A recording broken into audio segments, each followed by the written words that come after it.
Okay,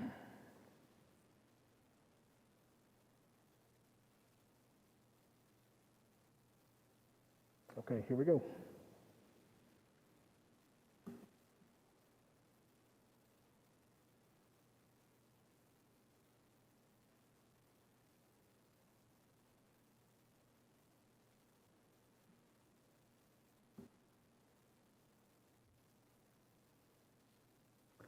Hello, parents. We'd like to welcome you tonight to our second virtual town hall meeting of the school year. We appreciate the investment of time that you're putting in tonight for your children. Tonight's meeting is going to be specifically about distance learning, and I'm going to turn it over to Mr. Spurlock now, our Director of Schools. Thank you, Mr. Evans. I know this has been a topic that everyone's talked about. We've been discussing this since probably June, maybe before then. And we're going to provide information that we probably should have provided to you earlier, but it's never too late. We want to make sure that your students and your children are being able to complete those instructional part of our work, and making sure that we're making it easier, or at least a little bit less stressful on you. At this time, I'd like to have our panel introduce themselves and their position here at Rutherford County Schools Instructional Department. Good evening. Thank you for attending. I'm Dr. Jimmy Sullivan, the Assistant Superintendent for Curriculum and Instruction. Good evening. I'm Ann Haley, the Elementary Coordinator. I'm Jeannie Williams, Instructional Technology Coordinator. My name's Barbara Powers, and I'm the Middle Level Coordinator. And my name is Kay Martin, Secondary Coordinator. Okay, we're going to jump right into our meeting here. Parents, we've started out tonight with some prepared questions based on the kinds of questions we've been seeing for the last few weeks from parents, and want to make sure that we're addressing. Our first question is for Mr. Spurlock. Mr. Spurlock, can you catch us up on how we got here? From March to now, what brought us to this point? It has been a very rocky road. Obviously, the pandemic has created this need for distance learning. We started back in spring of the year. Once our budget had been completed, we started looking at how we would develop a reopening plan in which we could mitigate the spread of the virus, at the same time give our parents options. In July, our board voted on a hybrid plan, if you will, where we had traditional students coming in for on-site instruction, along with options for parents. We anticipated probably 5,000 to 6,000. What we received was over 20,000 at that time. We still are currently over 20,000. I can tell you that along the way, we could have improved. There's some things that we should have done in the front end. However, not to make an excuse or excuses, the amount of money necessary to purchase some of the things that we were going to purchase was in our CARE Act money that was from the federal government. And in the time we received it, it was a short window in order to get what we wanted. Then we had to train. We had to train our administrators and our instructional coaches in our schools, and that was a pretty quick process. There's a lot of things, like I said, that looking back on it, we could have improved, and I will put all that on me as director of schools. However, we will not bemoan the fact that we had a rocky start. We have been improving, and we're going to continue to improve. Some of the things that we were short-sighted on is what is the expectation of the student? What is the expectation of the teacher? What is the expectation of the parent?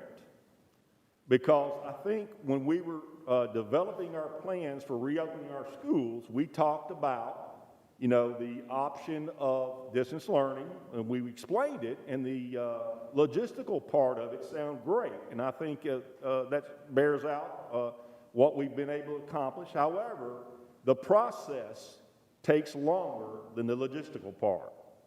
We're in the process now. We're improving. The expectation of the parent. We don't expect every parent to understand our programs. So that's the reason why we built in some training for our parents. And we will continue to do that. Not every child, even though we think that they are an expert with technology, not with the instructional technology that we use. We had to go through that process. Not every teacher is an expert in technology, so we had to go through that process. We are now where we feel good about what we're attempting to do going forward in the second quarter of this school year. We want to provide effective instruction to your children, and we want your children to be able to engage their teachers in either whether it's in synchronous learning or asynchronous learning. Now, what we've required from our schools is to develop a specific guideline for distance learning for that particular school. We've been asked many times, why do you not make it consistent across the district? Because what occurs in a high school can be different than what occurs in elementary school, can be different that occurs in a middle school, and two different schools may be different. But I can tell you that along the way there should be some synchronous learning, which that's basically mean live, and there should be some asynchronous learning. It depends on the topic, it depends on the subject matter that's being taught. You know, along the way, we should explain to our parents, the younger the child is, the more help they're going to need. So we'll do better with that. At this time, I'm going to turn it over to Dr. Sullivan. Thank you, Mr. Spurlock. As Mr. Spurlock mentioned, the very beginning of the year was not where we would want it to. Our focus was rightfully so in logistics with safety, but we absolutely could have done much more with looking at instruction in that process. As Mr. Spurlock mentioned, our leadership teams at the schools involving their teachers and also involving their instructional coaches and their administration over the last 3 weeks have been going through pretty much step by step everything that occurs with distance learning, whether that is assignments, how students access their content, whether they're using Kidem, Team, or Clever, how they are getting feedback from their teachers for grades. And so you are going to be seeing a developed plan, should be about a 2-page document roughly for each school about expectations for students, for teachers, and also just so parents are aware of that communication from the very beginning to start the second 9 weeks. Again, in retrospect, that should have been something we focused on from the beginning, but as Mr. Spurlock mentioned, we are trying and working to improve each day. Our team up here visits schools every day, and what is going on in the classroom, not just in traditional, but also distance learning, is improving. I watched a kindergarten classroom today, just for example, in Smyrna, that was looking and working with a teacher teaching vowel sounds with kids, and she had 9 kids logged in, and they were all modeling through. Does it look different than you would if you were in person? Absolutely. But we still want to make sure that we have the same equitable access and high-quality instruction occurring, whether or not a student is there in person or whether they're logged in with us in a distance learning format. Okay, and just a programming note that I should have brought up at the beginning, we are watching the chat for tonight's meeting, and we will be addressing some of the questions, especially the ones that have not already been answered. At the end of this meeting, we already have several questions that have been asked to us over the past few weeks, and so we've already working on those for you. Also, some people are telling us they can hear fine, some people are not. I think it has to do a lot with the volume. We are streaming over the web, and so audio quality is going to vary, but if you would make sure just turn your volume all the way up. If you want to use headphones, that would help as well, but we are broadcasting as loud as we can. Okay, so Dr. Sullivan, back to you. There has been some confusion about our new Rutherford County virtual school versus distance learning. We see over and over again some of the questions we're getting, there's some confusion. Can you explain the difference, and also what's the future plans for the virtual school? So our Rutherford County Virtual School is actually its own operating school that has its own principal. Right now, we have about 100 students enrolled. That was the maximum capacity we were approved for 6th through 12th grade. Distance learning would then be housed at our individual school, which most of you are then housed at and enrolled with, to where they are having a teacher that is assigned to them from their school instead of being enrolled in the actual virtual school. What our future for the virtual school is, of course, the goal is to have all students back traditionally whenever it is safe to do so that we can have that in-person interaction and engagement and face-to-face with our students. But we also understand that there's a section and a population of our students who virtual school may be what is best for them. So we will be growing our virtual school. We hope to grow it for 6th through 12th grade, again, because that's all we're approved for from the state right now, by about 150 to 200 students to start in January. That will allow us to hire our own Rutherford County teachers instead of using a platform and a third-party vendor to be able to have that. So that way we have control of our curriculum, we're using our teachers, and that's going to look very similar to what a student would experience in a traditional setting using just virtual and distance learning. Okay. Thank you, Dr. Sullivan. Mr. Spurlock, on Friday, we will end the first 9 weeks, and then we'll have fall break. And then we're going to come back on October 12th, either in person or distance learning. But then on October 13th is a special day for everyone to do distance learning. Can you kind of explain what your intent is for that day and what the plan is? Absolutely. You know, when we first started, when we look at our distance learning, 21,000 kids. To give you a perspective of that, that would be the 9th largest school district in the state of Tennessee. Our teachers were overwhelmed, to say the least. There wasn't enough time to prepare them. So what we want to do is take this day, since they've been working on it and we've been getting out in the schools, we're seeing improvement, but we want to give them some time on that day to work on the next quarter. So we'll take it that way. I also want to remind everyone, this virus that we're dealing with, I get it, there's a lot of consternation on, is it real or is it fake? It is real. Now, I will say sometimes it's embellished in terms of its impact on everyone. However, it's very contagious. I say all that, it's not beyond the realm of the possibility that when we start back and we get toward the winter time, we will see an insurgence of this virus along with the flu. So we want to make sure that every child, even those that have been on traditional learning, we want to make sure every child is prepared just in case. Now, I've said this, and I will continue to say this. I believe the best instruction for every child occurs in the classroom. I want to bring our kids back as quickly as possible. However, I want to make sure the conditions are there that we can mitigate the spread of the virus. I do know that some of our students are at risk and they do better in person. Right now, if someone would ask me, what does COVID look like in Rutherford County schools? I will tell you this. For the most part, we're doing a great job, but we cannot control what comes in our schools. I wanted to throw this out here.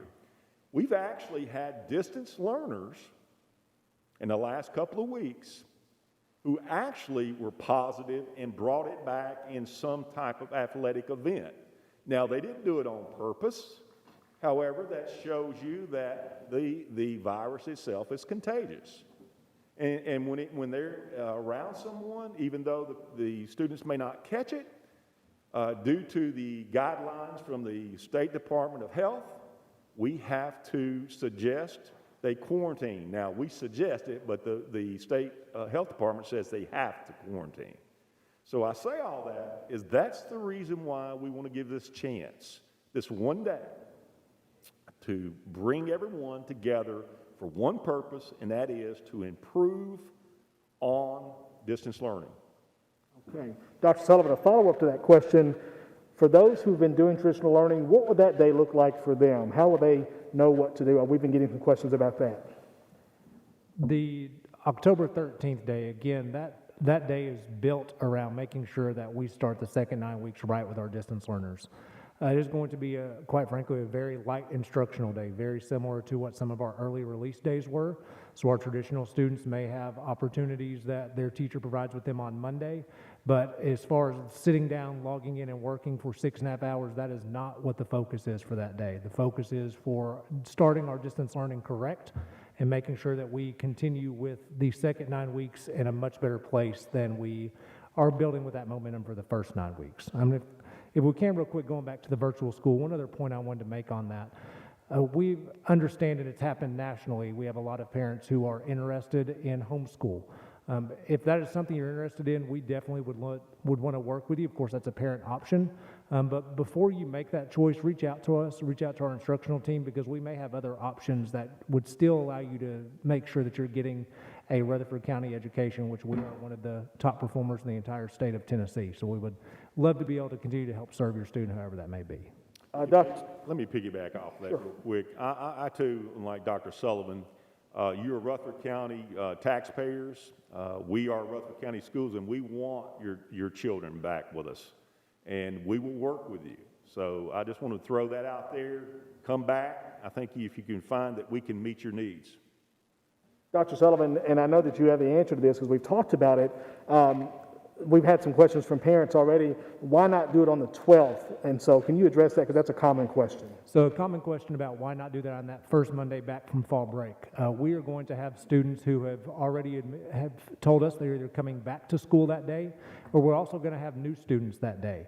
In order for us to be able to work and schedule students, there's about a 24-hour turnaround to where we put somebody in our student information system Skyward to when then they would be able to actually access Microsoft and their email, Clever, Teams, Kidem.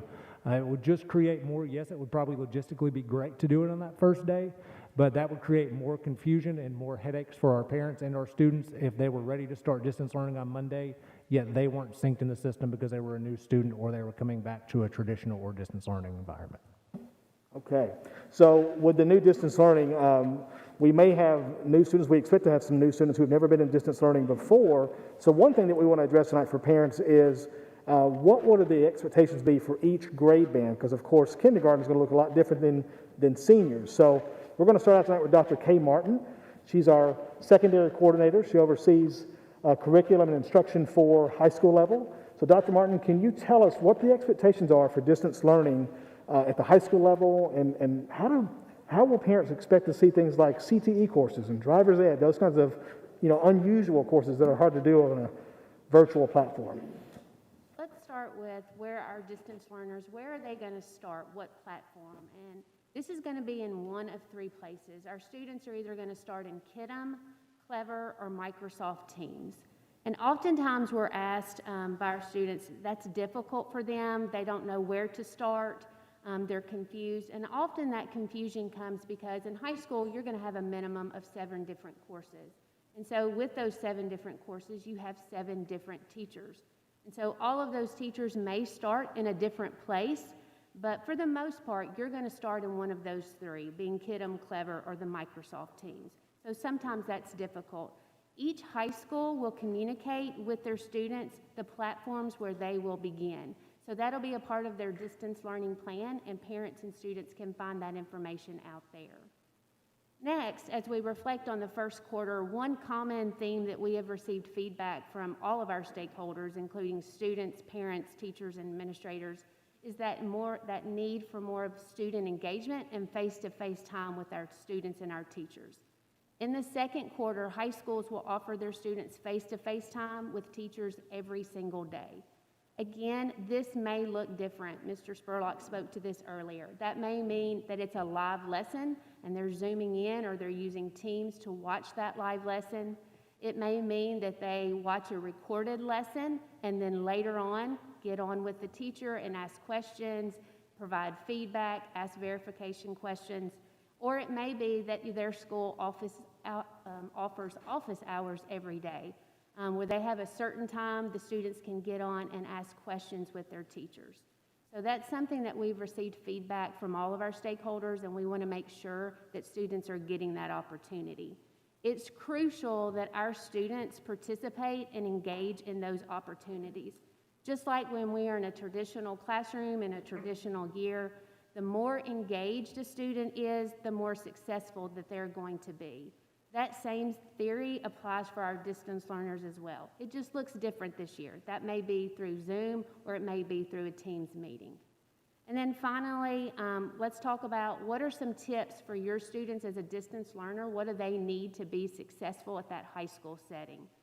First of all, follow your daily schedule. All of our high schools, just like if they were at school, bell to bell, they're in a class period, they need to follow that same schedule every day.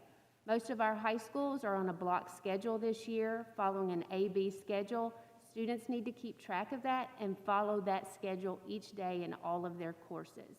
That also means that they're really only going to about half their classes each day. So a lot of times they feel overwhelmed, overloaded. That's going to help take care of that.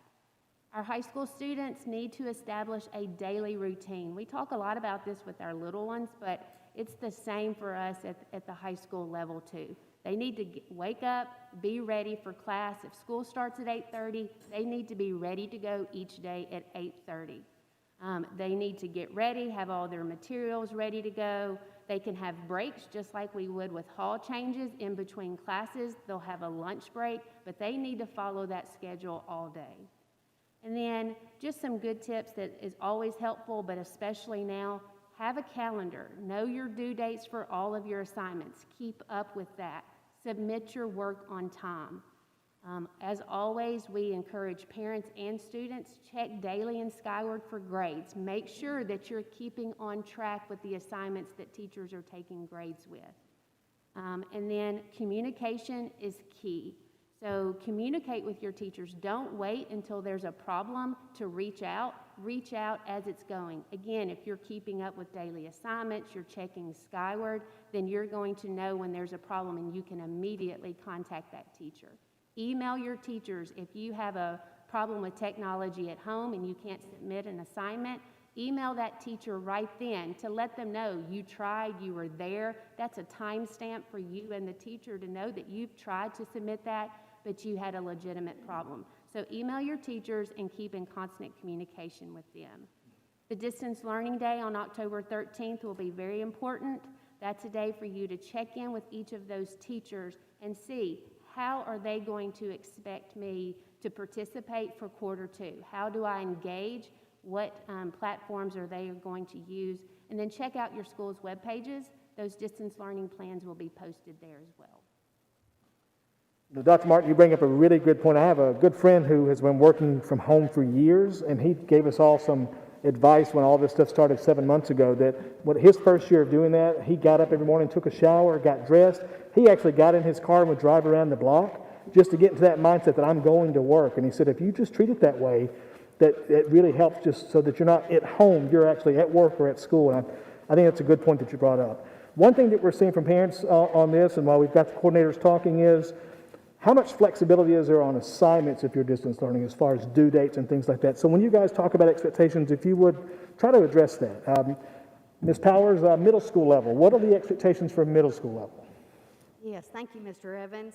Well, first of all, I'd like to say we've really come a long way since August. You know, this was a heavy load for our teachers, and they had a very quick turnaround. So as our middle school team visited every middle school last week, we found really 4 common things. These were 4 common expectations.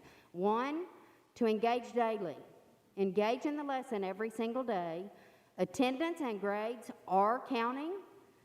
We really need our children in school from 8 to 3 would be ideal, but we of course know that that includes lunchtime and break time, so that may not be ideal for every single household, but that would be the ideal time.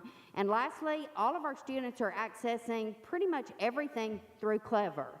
One thing that we picked up on last week too is the more consistent our mini schools are within the middle school, the better we understand what that child is going through during the day. Every child is assigned to a mini school within that middle school, and we've encouraged our teachers to have conversations.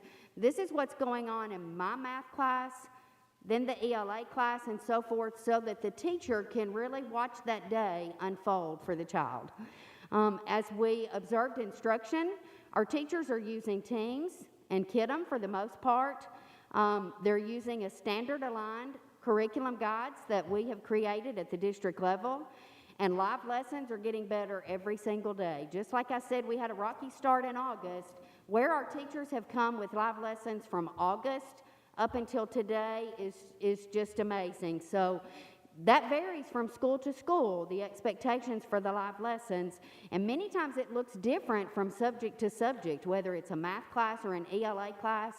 And sometimes there's this misconception that we expect the child to be in that classroom for 90 minutes for an ELA block. Well, the teacher may not actually be live for that 90 minutes. They may be having an assignment, and the students may be writing things in their journal. So sometimes that word live lessons can be very deceiving. Teachers are also providing engagement and feedback. I'm amazed at how teachers are trying to communicate with their students. They're using a variety of programs. just like during the course of the day, they're using a variety of programs. And feedback is being offered through email, various chats. Many of them are using forms documents, S'mores, Kid'em, Teams again. So our teachers are providing feedback back that's on the children's very first day. I happened to be at Oakland Middle School, and I was standing with a teacher, and as we were conversing, she was providing just instant feedback to a child there. It was very informal, very casual for the first day of school, but that child had that live interaction from day one. And finally, when we talk about teacher support, our teachers are setting up office hours or some kind of live interaction with their students at least weekly, some of them daily. So there is some kind of question and answer session, some opportunity for our distance learners to connect with teachers throughout the week. And, you know, in finding last week and visiting our middle schools, the number one concern is our disengaged children, our children that just have not logged on, have not participated in any form of instruction. So we really do appreciate the parents that are supporting the children. We can't educate them all by ourselves. We need you to be parent partners. And it was overwhelming, the concern that our teachers had for those disengaged learners. And finally, you know, our goal remains the same for traditional and our distance learners, to provide that high quality instruction, to promote a safe and positive environment for learning, and to push every student to excel at the highest degree possible. So again, our teachers are working so hard. Our principals have created this positive environment, both distance and traditional, so that our students can excel. Excuse me, Mr. Evans, can I follow up? Absolutely. One quick thing. Parents, one of the things I want you to know that as we do this distance learning, we're taking attendance through the engagement. If your child is not engaged, then that's called truancy. We will, make them come back, quite frankly. This is an option that was provided by the board. However, if we do not follow through, that we're negligent on our part. We cannot allow a child to get further behind. So I want to make that clear. We want to do everything that we can to help you and help your child be successful. However, if there isn't any engagement, I'm going to be talking to my principals, and they need to have a meeting with you, and we need to come to a resolution that either they're going to engage or they're coming back in traditional. We don't have any choice in that matter. It's called compulsory attendance laws. Thank you. The next question is for you, Ms. Haley, elementary coordinator. So in kindergarten, first experience with school for a lot of people versus maybe your upper grades where they're going to start departmentalizing in some of our schools. What does that look like through virtual learning? Well, I'd like to speak a little bit of that Mr. Spurlock talked about. The schools are different, and all the schools I've been in, that's the way it always is, because we have unique people teaching those different classes. So you can be in the same school and walk in a different class and see something totally different, and be good. I've seen so much progress made with teachers. I'm so proud of them. And I think I want to say thank you to the parents for being patient while we're on this new journey, but to see the wonderful things that are happening in our schools, elementary schools, is just amazing, in traditional and distance learning. When we talk about the difference between the two, K2, you may see a little bit more sessions offered through the day that are small group. That's because of the foundational skills we're teaching in K2. Require a lot more one-on-one time with the teachers. That would be one reason. Another reason is sometimes there's quite a bit of speaking and listening skills that we need to cover with them that's easier in a small group setting. One thing to think about if you have K2 students is they need more parent support than 3-5 would. One thing they might need support would be gathering the materials for the day. We ask them to sort. We ask them to count. They may need some beans. They may need crayons. I was in one school, and they were teaching about the tools, and it was in their ELA program, and they were reading about different tools that you use. So they were asking students to show a tool from the kitchen that would have been a spoon or a whisk. The students would have had to have help to get those things prior to that day, and they knew ahead of time that they needed that. So just being present and helping them is great, and we appreciate you doing that.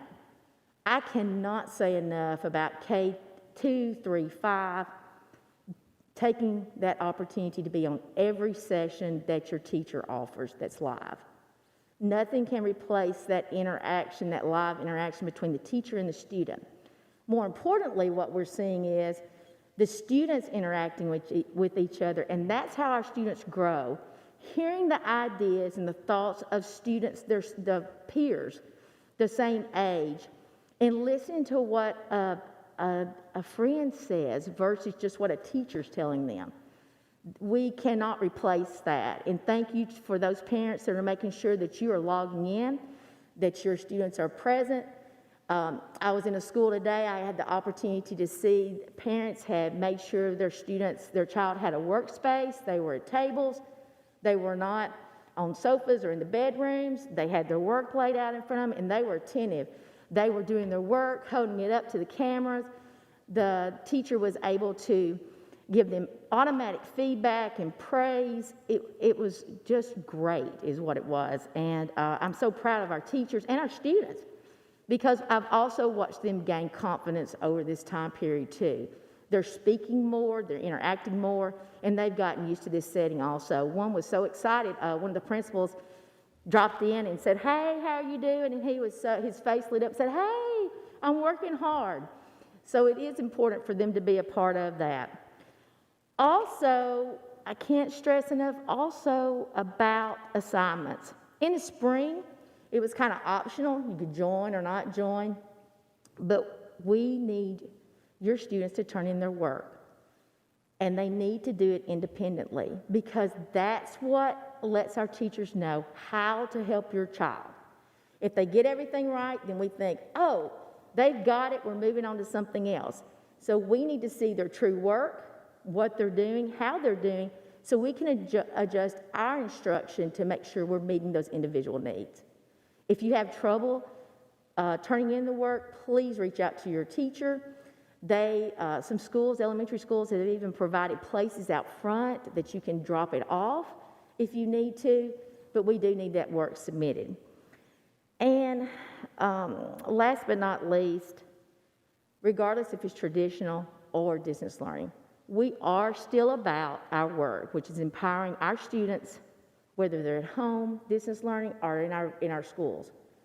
We want them to be able to grasp today's opportunities so they can do all the wonderful things tomorrow.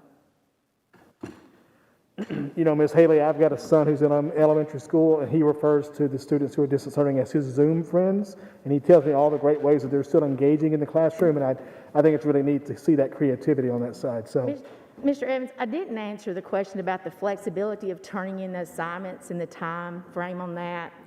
I think it's important to have your children do that work on time and turn it in, because like I alluded to earlier, the quicker we can assess that and know how they're doing so we can help them individually is better. And if we put that work off, like they get it on Monday, they don't turn it until Friday, there's 4 days of instruction in there that we may need to have adjusted to help them with that assignment on Monday instead of moving forward with that. So I would encourage you to keep them on track and turn that in a timely fashion there. okay. Thanks, Ms. Haley. Dr. Sullivan, one of the common questions that we're seeing even on the chat tonight is a couple of points here, but you know, why are teachers using multiple platforms and things like that, and why do some do live sessions where some are doing recorded sessions? What are those expectations, and why is it the way where there's so much variety out there? Right. So first in talking about just using multiple applications and platforms, at a bare minimum, each student is going to have 4 classes for the day, and that would be at a high school block. For elementary, they're going to have 5 classes a day at a minimum. Just like a student would be alternating and changing from one subject to the next, that is still occurring. It just looks different because they're distance learning. And so we really worked hard with our teachers and with our principals to make sure that we are trying to limit as much transition as possible, but quite frankly, to ensure that the students are getting access to the high-quality materials they need, we have to have those transitions. Just to give you an example, Skyward would be the location that we are looking for students' grades. And if you are looking for a grade for math, or if you're looking for a grade for reading, those are two separate clicks you're going to have to do. The same thing for our textbooks. We use different textbooks for each subject. Those are, again, unfortunately, going to be a different click to where in a traditional setting, they'd be bringing that textbook with them. Now they're having to access that in a virtual environment. When we talk about kids' ages, for teachers, we're usually talking about making sure that we change and we alternate based on how old a kid is. So if a kid is a third grader and they're 9, their attention span is somewhere between about 8 minutes and 12 minutes before they're going to lose their attention. Unfortunately, in a distance learning environment, there are a lot more distractions. They're not in that normal classroom setting that they're used to with their peer group. And so there are changes that they're having the teacher to make sure they're accessing high quality materials. They may be changing from a textbook to an activity to a small group. We try to limit that as much as possible, but we also want to make sure that they are getting access to just like our traditional learners would and alternating between those. In talking about Skyward, something I know that is a common complaint and just common concern is about grades. With Skyward, anytime a teacher enters a grade, it's a catch-22. Teachers are trying to give our distance learning parents an opportunity to know here's what's coming up for the week, but as soon as they enter that you have a grade due on Thursday, it's then going to take that grade and enter it like a kid has not submitted that assignment. So please understand that if you see something, my kid had honor roll on Friday, I logged in on Monday, and now they're failing, they're not failing. The teachers just went ahead and entered those grades, and as soon as they get that feedback and grades entered, you'll see the child's grade recover. So more than worrying about what that individual number is, worry about whether or not your child has turned in the work that was assigned so far for that week. All right. Follow up to that, Dr. Sullivan, we're seeing some questions tonight, and we'd already talked about this. What's the plan beyond this next 9 weeks, the second semester after the winter break and on into the spring? Are we going to offer distance learning the entire year? We're seeing this question quite a bit. We've got a metrics that we'll be following in terms of when we think we can bring our children back to traditional setting. It deals with what we call the spread rate, and it deals with what the positive rate. Currently, our spread rate is pretty favorable. I think we have less than 600 active cases in Rutherford County. In the last 7 days, I think we're averaging somewhere around 7.5 cases in the age groups of 5 to 18, and somewhere overall about 45 cases. And when I'm talking about overall, I'm talking about every age group. However, our positive rate is still high. I think today we were somewhere around 9.8 over 14 days. That's obviously too high. We've seen that positive rate go down, but ideally we want that at 5% or less, and we want to maintain that low spread rate at least 0.4 or less. That will provide opportunities to bring our kids back in. And what that means is we're not seeing a large number of new cases. When your active cases drop, and that means your spread rate drops, we're not seeing a lot of new cases. And when the positivity, obviously, it says for itself that we're not seeing a lot of cases. We hope to do this very quickly, quite frankly, but it's going to be something that has to occur. We will keep our parents updated each quarter. Right now, I see us going through at least this second quarter and perhaps maybe into the third quarter. One of the things that we don't want to do, and I know other systems have done it and I'm not being critical, I do not have a crystal ball. I can't give you a date, but I can give you some metrics. All right? Thanks.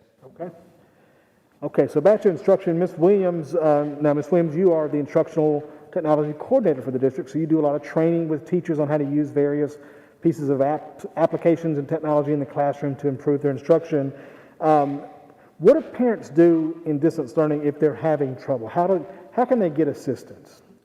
If they they are having issues with an assignment or have a question about an assignment, it's always great to contact that classroom teacher.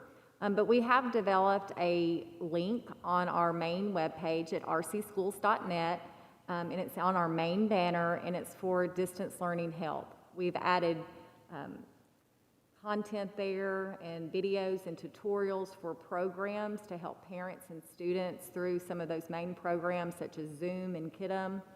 We also have, for hardware technology, if your student checked out a device, they can go there and there's contact information, whether they're having issues logging in Clever, or if it's a specific hardware issue, they can get help there. There's also distance learning contacts in the building. Those will be published there soon. And we also have a helpline. The helpline is open 8 to 4:30, and they are there to walk you or your student through any questions that you have. Again, if it's an assignment question, many times that is first best to go to the teacher, but they can even set up an appointment for you to come in and bring your device, whatever is more convenient for you. Some parents would rather go to the school because that's closer, but we can set up a time where you can come in and bring that device, and we're here to help and support. So please reach out and contact us. Don't sit at home and struggle. Just contact us and we will point you in the right direction. Okay. Dr. Sullivan, the next question is for you. There have been some discussion at the state level about the loss of education during the pandemic, and parents are asking how is that affecting Rutherford County, and we have a question tonight from a parent that ties directly into this that says, how are we measuring comprehension for distance learners, not just the completion of assignments, but how are we measuring learning? So that report came out last week, and Mr. Spurlock and myself, as soon as that came out, one of the questions was, where did that come from? And quite frankly, we were as surprised as the public was when that came out. Our Rutherford County students were not assessed to come up with any type of learning loss. What actually that entailed was a simulation of past test data to occur like we actually would have tested in the spring. So our students weren't assessed to come up with that. We give multiple assessments for our students. We started off this year in K-8 giving our universal screener, and we actually had about a 2% drop of students last year who would have been in what we call tiers, so students who would have needed a little bit more intensive support, and we saw about a 2% increase in the number of students from a traditional year and a traditional closing. We also, with all of our textbooks, we have multiple assessment platforms built in, but we are going to be using an assessment bank that we have closer towards the end of this first semester, case assessments, which is going to give us an idea of where our students on our standards and to help really prepare us as we move into the second semester. I know it's a couple weeks and months off, but that does give you an idea of what instructionally what we're looking at. For us, it's about standards. We want to make sure our kids are mastering those standards so that they understand the grade level content, and we'll be assessing all students on those sometime between the mid-November and beginning of December. Okay. We have addressed many of the questions that have been on the chat tonight. There's a lot of discussion going on back and forth and some arguing about masks, and I know that's a polarizing and passionate topic. We're not necessarily addressing masks tonight other than to say that it is a current requirement for masks to be worn at school. Our school board, Mr. Spurlock, works with them to look at the future, but for the meantime, the masks are required. When and if that changes, we will definitely let parents know. But at this time, tonight's focus is really supposed to be on distance learning, and that's what we want to address. What about, Ms. Williams, I've seen a question here. We're kind of getting into the parent question portion. Parent access to Kidem, are there such things as parent accounts? And if so, how do they get them? We're seeing that question quite a bit. So with Kidem, since this is a new program and we're integrating that with our student information system, which is Skyward, Kidem is at that point where we're at that next step where we'll start slowly rolling that out to schools. They don't want to do that as a large push for the entire district since we are so large. So that's where we will be reaching out to principals and start a small pilot. So hopefully beginning at the beginning of the next 9 weeks. Parents are also, you can always log in as your student and see the feedback that has been given by the teacher or any assignments and things there. So you're always welcome to use that student login to see that information as well. Okay, and I think you mentioned earlier too that we now have a designated person, every school has designated at least one person to be the distance learning kind of contact czar at their school, and we have a list of those that are being published so that parents can look up if they're having any trouble. They can say, my kid goes to X school, and they can look up who do I contact if they can't resolve whatever issue they're having through the teacher. Is that correct? Okay. Mr. Spurlock, we have a couple of questions here for the audience, unless you have something. Well, I mean, I think we should talk a little bit about some good things that's happening here in Rutherford County. Just here recently, yesterday, Ms. Pilgrim, if you want to come up and talk a little bit about, number one, what occurred yesterday, and talk a little bit more about, some of the new programs that we have here. And that's perfect transition, Mr. Spurlock, because some of the questions we had is, what are the expectations for CTE courses, and what do they look like in distance learning? Thank you so much. So we are very excited to have started a new construction program at Laverne High School and at Smyrna High School, and we have started a cybersecurity dual enrollment program at Stewart's Creek High School. And so we have some really exciting things happening and going on. Last night, we had a commissioning ceremony for our Ascension St. Thomas Health Rutherford Scholars program that we're going to be doing at Smyrna High School and Stewart's Creek High School. And so we inducted them into that, and so that was a really special ceremony. And they will be getting a pin for that. And, St. Thomas Ascension, welcomed them into the family, so that was a really cool thing that they did last night. And we are constantly trying to find ways that we can meet the needs of our community as far as the industry goes. And so we are always looking at our career and tech ed programs because we know that those are the programs that we can use and have the teacher and the student relationships. They want to come to school for those things, to learn how to fix their brakes or fix their car or learn how to cook or the health science, take blood pressure, all of the things that they do, the skills aspect of learning. And so we are able to help with that. Our graduation rate for CTE is very high, and I know that's attributed to the relationships that they make with the teachers. And so we are, we're having to get very creative on how we are able to do this in a distance learning format. And so we are, taking it day by day, and we are able to, the teachers are doing absolutely wonderful on that, and so we are pushing forward. So it's a lot of great things going on. Absolutely. One of the things that we think we have some of the, greatest people in our central office staff here. This instructional department has taken it personal. They have worked many hours refining what we're doing. I mean, it's been nonstop since, March primarily. Someone asked me, what are you doing next week? And I said, what's next week? And it says fall break. I said, fall break? You kidding me? I mean, this has been just like a continuous play each day. I always refer to it as Groundhog Day because we're continuously doing things. These people right here that's on this panel here, they're part of it, but they've got a lot others in our specialists that are doing great things and working very hard to make sure that we're providing everything that your child needs. And before we close, and I would like to have Ms. Kazaboski, if she's here, if she could come up here and talk a little bit about our special needs program.